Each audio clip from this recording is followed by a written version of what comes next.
क्या गरबा केवल नाचने गाने, घूमने फिरने और खाने पीने तक ही सीमित है या फिर इसका कोई और भी अर्थ है? हाँ, गरबे का सनातनिक गूढ़ महत्व है। गरबा का असल शब्द है दीप गर्भ।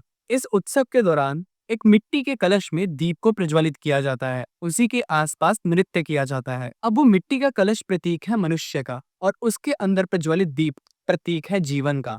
माँ शक्ति से ही जीवन उत्पन्न हुआ है। उन्हीं से सबका पालन पोषण हो रहा है और वही कल्पांत के समय सबको अपना ग्रास भी बना लेंगी। परंतु दीप गर्भ प्रतीक है माँ के जननी स्वरूप का। जिस प्रकार एक स्त्री के गर्भ में मानवता पनपती है, इसीलिए सावर्णिक मनवंतर की कथा में भी उसके एकादश अध्याय में भी ये कहा गया है कि संसार में जितनी भी स्त्रियां हैं वे माँ की ही मूर्तियां हैं। आद्या शक्ति रूपा जगदम्बा, उन्हीं की प्रतिरूप स्त्रियां संसार में जीवन को लाती हैं और वो कलश गर्भ है जिसके अंदर एक दीप प्रज्वलित है जो कि है जीवन, जो है संतान का प्रतीक।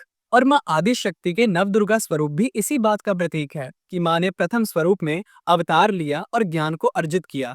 द्वितीय रूप में माँ ने उसी ज्ञान को अपने जीवन के ऊपर इम्प्लीमेंट किया और अपने लक्ष्य को प्राप्त करने का दृढ़ संकल्प किया। तृतीय रूप में उन्होंने अपने लक्ष्य को प्राप्त किया और सुखद अनुभव किया। चतुर्थ रूप में माँ ने अपने जीवन में आने वाले नए बदलावों को सहज स्वीकार किया। पंचम रूप में उन्होंने माता बनने का अनुभव लिया। षष्ठम रूप में वो एक संरक्षक बनी। सप्तम रूप में माँ संहारक है, अर्थात वो हर प्रकार की नकारात्मकता का अंत करती हैं। अष्टम रूप में माँ गृहस्थ जीवन में सौम्य रूप में है, परंतु सामाजिक तौर पर भी वो अपने कर्तव्य को जानती हैं। नवम रूप में माँ सिद्धिदायिनी है। ये अष्ट सिद्धियां प्रदान करती हैं, जो भौतिक जीवन में स्त्री के सुख और संतुष्ट होने का प्रतीक है। और जब सतचित आनंदा स्वरूपा माँ आद्या शक्ति के उस दीप गर्भ स्वरूप के आसपास गोल चक्कर में नृत्य किया जाता है तो वह जीवन के अनंत चक्र को दर्शाता है। अब इसी में डांडिया इत्यादि का प्रयोग क्यों किया जाता है? डांडिया, चुटकी इत्यादि से हम माँ को निमंत्रण दे रहे हैं कि आओ, सृष्टि में अपना पांव रखो और इस संसार से हर प्रकार की नकारात्मकता का अंत करो। और वहीं पर कुछ लोक कथाओं के अनुसार डांडिया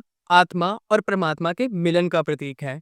स्त्री 9 महीनों तक अपनी गर्भ में संतान को रखती हैं और 9 दिनों तक ये उत्सव चलना इसी बात का प्रतीक है कि हम उन्हीं 9 महीनों को सम्मान दे रहे हैं। और रात्रि में मनाने का कारण ये है कि रात चेतना का प्रतीक है। अब आप दीप गर्भ उत्सव के ऊपर क्या सोचते हैं, मुझे कमेंट्स में जरूर बताना।